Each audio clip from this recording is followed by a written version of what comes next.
हरिओम. आत्माराम त्याग निरूपण भाग 24.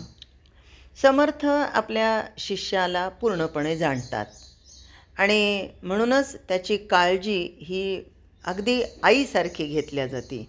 मग आईसारखी काळजी घेताना आपलं लेकरू काही वाटेल ते खाली पडलेलं, धूळ लागलेलं, कचरा लागलेलं खात असेल तर ती आई खाऊ देईल का लेकराला?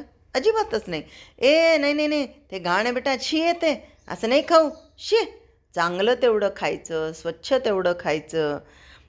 हीच भाषा समर्थांची आपल्या शिष्याप्रती आहे. ती कशी?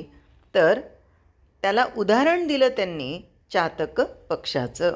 चातक पक्षी वरीचावरी, चंचू पसरून थेंबुटा धरी, जीवन सकळही अभेरी भूमंडळीचे. आता स्वच्छ, निर्मळ, पवित्र तेवढंच फक्त ग्रहण करता आलं गेलं पाहिजे. यासाठी चातक पक्षाचं उदाहरण दिलं. कारण जे आम्ही श्रवण करू त्याचं आम्हाला फळ मिळणार आहे. मग श्रवण कसं करायचं ते 23व्या ओवीत सांगतात. तैसा शब्दवरुषाव होता, तैसा शब्दवरुषाव होता, असो नेदावी वेग्रता, श्रवणपुटी समाविता मनन करावे. आता जो कोणी वक्ता व्यासपीठावर आहे तो जे काय सांगतोय त्या शब्दांचा वर्षाव होतो. कसा होतो? त्याच्या मनामध्ये ज्या ज्या भावना आहेत. समजा वक्ता वाणीबद्दल सांगत असेल तर आता वाणीमध्ये बोलता म्हणजे वाणीबद्दल सांगता सांगता तो काय म्हणेल की अहो ही आधी सुरू आहे, ही वैखरी वाणी आहे बरं का.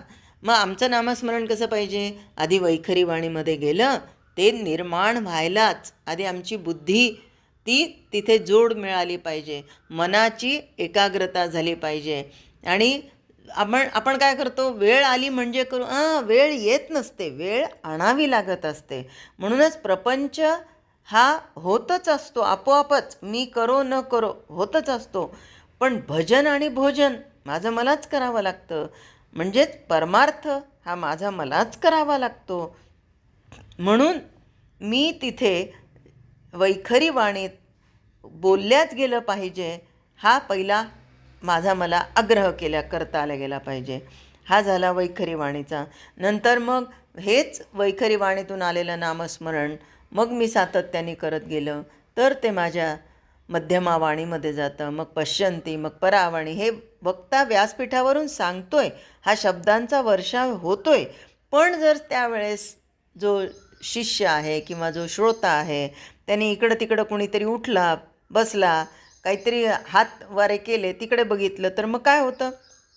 त्याची एकाग्रता निष्ठून जाते आणि तो जे बाकीचं दुसरं काय सुरू आहे त्याच्याकडे लक्ष जातं. म्हणून असो नेदावी वेग्रता. मग काय करायचं? श्रवणपुटी समाविता. ज्या ज्या क्षणाला ते शब्द माझ्या श्रवणेंद्रियांमध्ये गेले त्या क्षणाला मी काय केलं गेलं पाहिजे? मनन करायला सुरुवात केली गेली पाहिजे.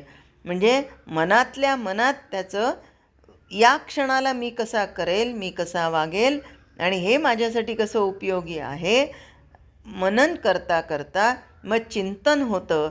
चिंतन करत गेलो तर चिंता समाप्त होतात, नाहीतर मग चिंता वाढत राहतात आणि चिंतन बाजूला जातं. मग त्यासाठी काय करायचं ते 24व्या ओवीमध्ये आम्हाला समर्थ सांगतात.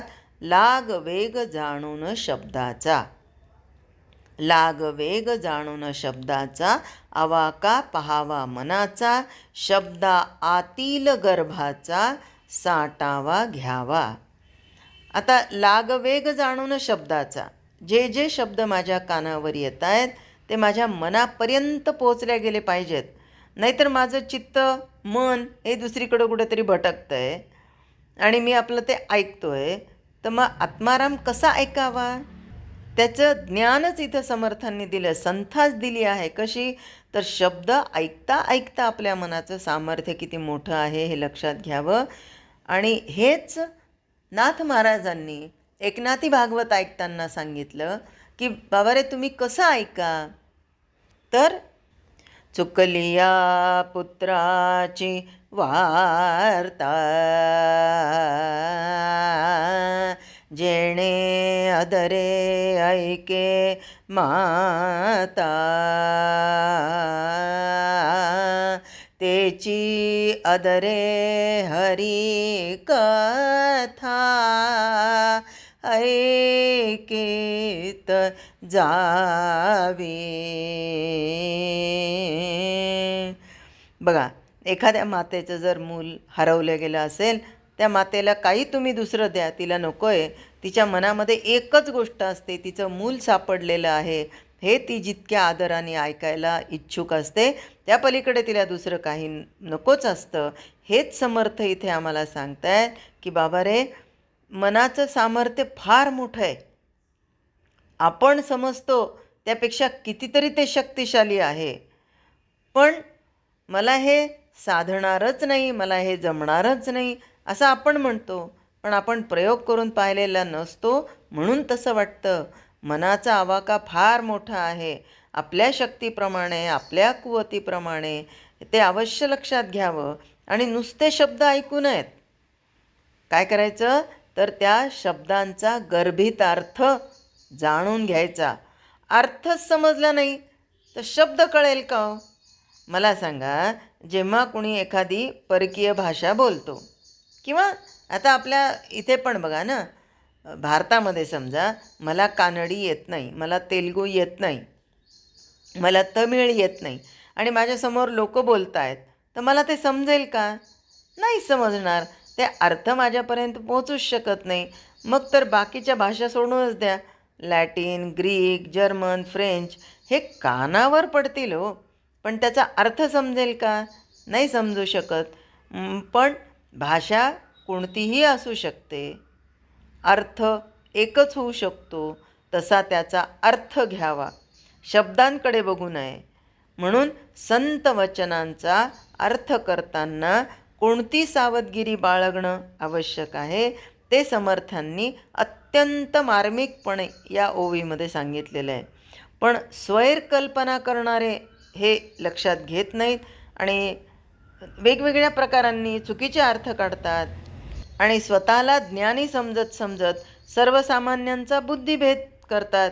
मग त्याच्यासाठी असं टाळलं जावं म्हणून समर्थ 24व्या ओवीमध्ये सांगतात, लाग वेग जाणून शब्दाचा, आवाका पहावा मनाचा, शब्दा आतील गर्भाचा साठावा घ्यावा. हरिओम. जय जय रघुवीर समर्थ.